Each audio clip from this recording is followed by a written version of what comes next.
Welcome to the Temple of Truth, a sacred place for the soul to awaken to its divine origin, to pierce through the veil of ego and walk the path of inner resurrection. Follow along with courage and humility, for here, illusions dissolve, shadows are embraced, and the light of your true self is revealed. Have you ever wondered why you feel stressed, even when nothing seems to be going wrong? Modern science gives us some answers. Hormones, brain chemistry, trauma, external pressure. But Gnosis teaches that the root cause of stress is much deeper than that. In this video, we'll explore the Gnostic explanation of stress, where it really comes from, why it persists, and how to begin dissolving it at the root.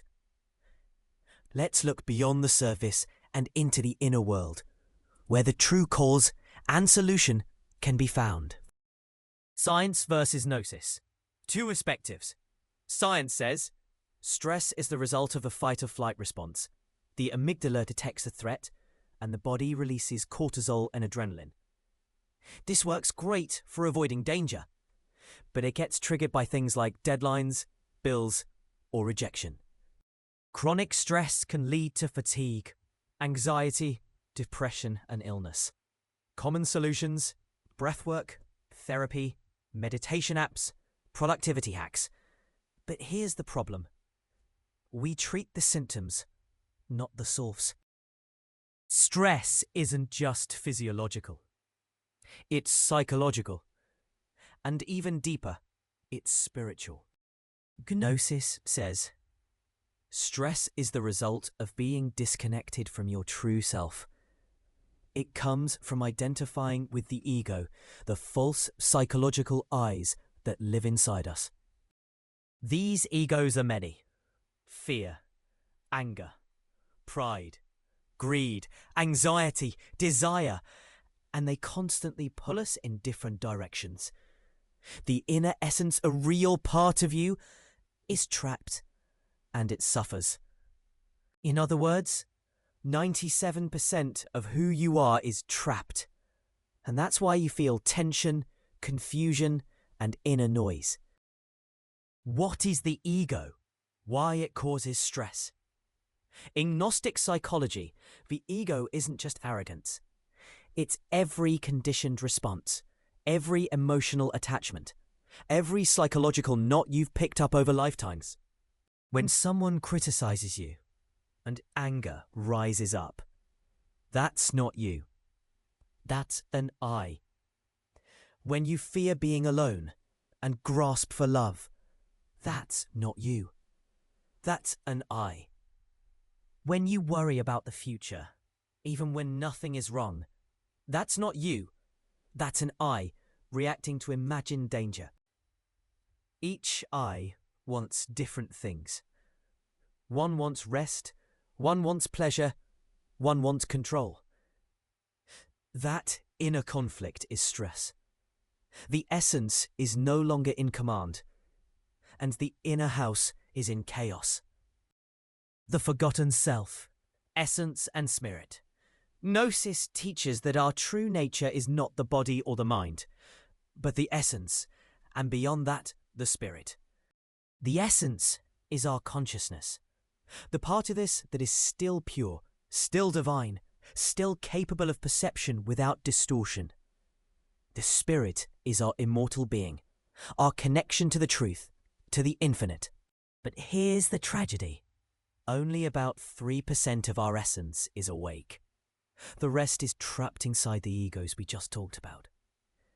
This is why you feel heavy, why your mind races, why you sense something is missing. Mechanical life, how we live in stress without knowing. Most of us live on autopilot. We wake up stressed. We repeat the same thoughts. We react to impressions. We judge, compare, and analyze all day long. Gnosis calls this the mechanical man. A being who does not do, everything happens to him. In this state, we are lived by life. We are not living consciously. We believe we are in control. but it's the ego reacting moment to moment. That reactivity, that inner noise, is the invisible source of most modern stress. The Gnostic solution. How to heal the root. So how do we change this? Not by running away from stress, but by observing it. 1. Self-observation. Begin to watch yourself without judgment. What is this feeling? What ego is active right now? When you observe without identifying, you start to separate the essence from the ego. 2. Meditation. Go within, not to escape the mind, but to see its movement. In stillness, the trapped essence begins to awaken. You become the witness. 3. Transmutation. In Gnostic practice, energy is key. Sexual energy, emotional energy, mental energy. When transmuted through breath, devotion, or sacred discipline, this energy fuels your awakening. Stress is often a symptom of blocked or misused energy. Transmutation releases it and redirects it upward. 4. Prayer and inner connection. Ask to know your being. Ask to see the root of your suffering. Sincerity opens the door to guidance, not from the outside, but from the divine within. To end this, I will mention that the world may offer you techniques to reduce stress, but Gnosis offers something greater. The liberation of the essence, the dissolution of the ego, the remembrance of who you truly are. You are not the anxiety. You are not the mind. You are not even the body. You are the eternal spark that watches it all, patiently waiting to be seen. If this message touched something within you, I invite you to go deeper, to observe yourself, to question everything, and to walk the path of Gnosis. May peace arise, not from the world, but from the being within.